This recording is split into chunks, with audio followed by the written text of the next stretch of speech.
Jadi mau nggak mau ya meng-hire karyawan itu suatu pilihan yang terbaik gitu. Nah kalau memang budget sobat terbatas,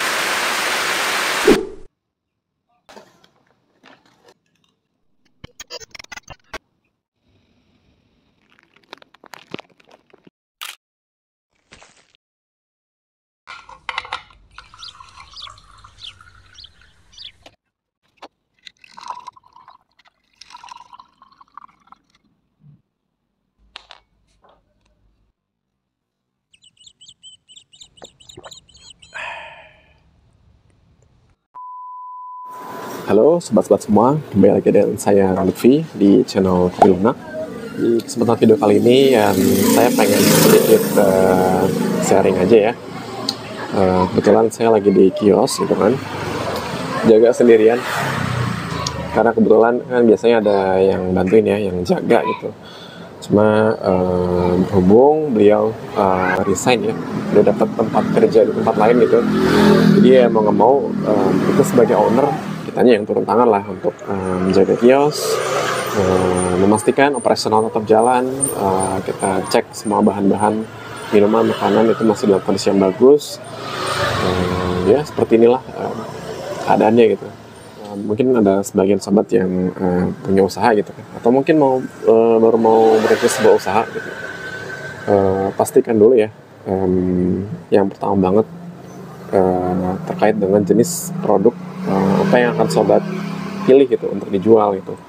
Makanan, minuman. Sebenarnya kan di video saya sebelumnya udah saya pernah jelaskan ya terkait dengan tips bagaimana memulai usaha bisnis kopi kekinian gitu.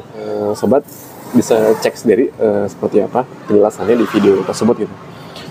Mungkin yang ingin saya fokuskan itu apakah kita harus jaga sendiri kios kita atau harus mengandalkan asisten atau kita hire orang untuk jaga kios kita gitu. Sebenarnya kembali lagi ya ke diri kita masing-masing gitu, ke kesibukan kita, keseharian kita gitu.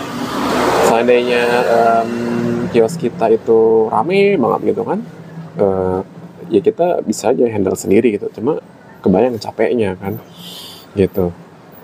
Atau mungkin kita punya kesibukan ya, keseharian kita di siang hari gitu. Atau mungkin sambil kerja mungkin, jadi menjadikan bisnis itu sebuah apa istilahnya side hustle ya.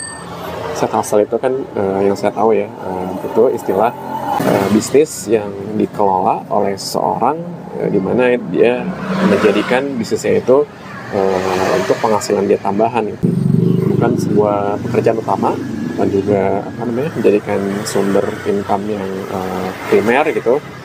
Jadi jadikan side hustle tadi, bisnis dia itu bisnis yang apa istilahnya sebagai sampingan lah ya, atau income tambahan gitu.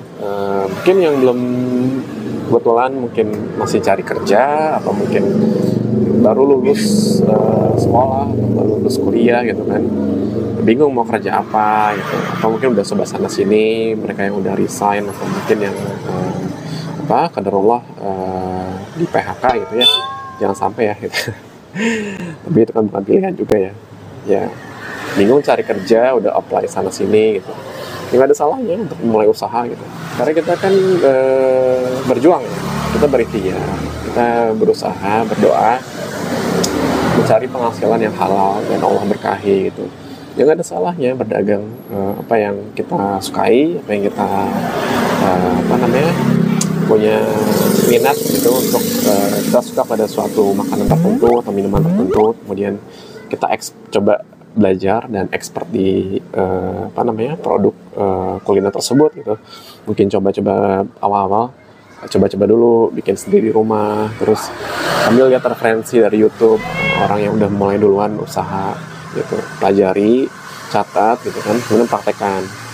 Nah dari situ kalau emang udah serius ya berarti tinggal diterusin aja gitu, diseriusin aja gitu usahanya. Tinggal buka sendiri usahanya, mau di rumah atau mungkin mau nyewa tempat atau nyewa kios gitu ya. Sesuaikan aja dengan kesanggupan atau budget yang sobat miliki gitu. Kalau emang budget terbatas ya mungkin kayak di kios ini ruangannya sih nggak terlalu luas ya, sekitar 2,5 kali 2,5 gitu. Kalau mau lebih besar bisa, mungkin ada kesanggupan budget yang sobat miliki, bisa sewa kios yang lebih besar lagi. Di situ mungkin bisa sebagai tempat dine-in juga barangkali gitu kan, mini cafe lah ya. Memang kalau tempatnya agak luas, parkirannya bagus, itu apalagi ditambah dengan tempat yang strategis gitu. Oh itu bisa mendatangkan pengunjung yang lumayan gitu. Tempat juga sangat penting banget untuk kita pilih ya sebagai tempat usaha gitu. Ya, ditambah kalau tempatnya luas ya bisa lah untuk beberapa kita letakkan bangku atau kursi gitu kan untuk dine in atau makan atau minum di tempat gitu. Seperti itu. Baik lagi ya, sebenarnya enakan kerja sendiri atau jaga kios sendiri nge-hire asisten atau karyawan. Baik lagi ke dari kita masing-masing. Kalau emang nggak sibuk di rumah, nggak begitu banyak aktivitas yang menyita waktu gitu, ya nggak ada salahnya untuk jaga kios sendiri gitu. Toh mungkin satu sisi ya, kalau jam-jam tertentu itu nggak terlalu banyak customer gitu kan, berbeda dengan tempat kios yang usaha yang sudah berkembang, sudah maju gitu, mungkin punya cabang di mana-mana gitu. Ya sobat, mungkin kalau emang mau hire karyawan itu nggak ada salahnya gitu, bahkan harus ya, karena kita kan nggak mungkin bisa handle semua cabang itu gitu, harus ada yang bantuin gitu. Jadi mau nggak mau ya hire karyawan itu suatu pilihan yang terbaik gitu. Nah kalau memang budget sobat terbatas dan hanya bisa untuk mungkin bayar sewa atau mungkin bayar listrik segala macam gitu, sifatnya yang fix cost ya, jadi ya jaga sendiri aja nggak apa-apa gitu. Jadi lebih bisa menghemat pengeluaran juga ya, karena kan dengan ada karyawan itu kita harus perhatikan ya, nggak sekedar kita hire jaga gitu, tapi kita monitoring, kita pantau juga kinerjanya gimana gitu. Terus kesesuaian dengan SOP yang sudah kita terapkan gitu barangkali ya kan. Jadi pekerjaannya juga dilihat, ini bagus apa enggak gitu ya. Jadi kan perlu dilihat juga dari sisi karakter orangnya atau mungkin pengalamannya gitu kan. Ya mungkin kalau jaga kios sih sebenarnya nggak perlu yang expert banget ya. Jadi dari kitanya yang udah mengetahui, kita menguasai produk kita yang transfer product knowledge gitu kan ke dia gitu. Jadi sampai dia paham, sampai dia menguasai, sampai kita di awal kita bimbing dulu, kita kita ajarin lah istilahnya ya, sampai dia ngerti, sampai dia bisa, dan terus kita monitoring gitu kinerjanya. Kalau emang ada waktu ya kita datanglah ke kios kita gitu untuk bantu, atau mungkin kita cek apa-apa yang kurang, apa-apa yang perlu dievaluasi, kita minta masukan dia juga gitu kan, karena dia yang lebih lebih sering berada di kios gitu, jadi bisa kasih banyak masukan juga gitu ya. Dan kita perhatikan juga ya pemasukan income kita dalam sebulan itu berapa, karena bisa jadi dengan adanya karyawan itu kan kita harus atur ya keuangan kita gitu.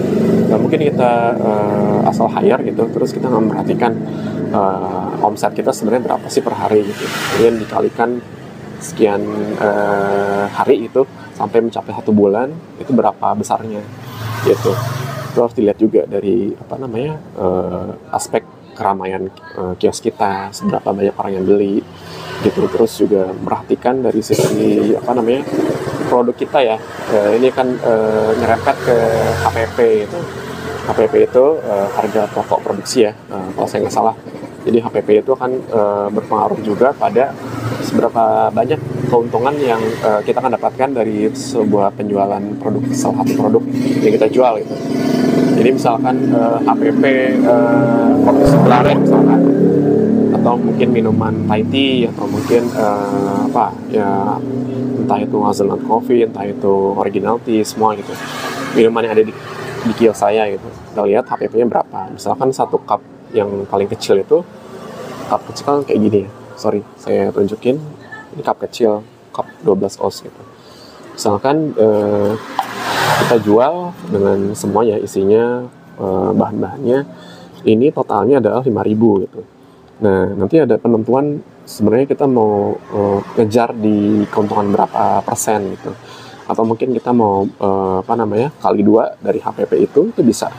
Misalkan ini 5.000, kita jual misalkan 10.000, itu sah-sah aja kalau menurut saya gitu. Kan menentukan HPP itu kan dari kita ya, kita akan mempertimbangkan seberapa sulit atau seberapa kompleks bahan-bahan yang kita pakai untuk minuman ini gitu. Jadi dihitung per item, per komponen dari si bahan yang si minuman itu tadi ya. Itu dilihat per itemnya berapa, terus nanti ketemu hasil angka HPP-nya itu berapa, hasil akhirnya gitu. Ketika udah kita jumlah, itu kan ketahuan angkanya berapa. Misalkan 5.000 ya.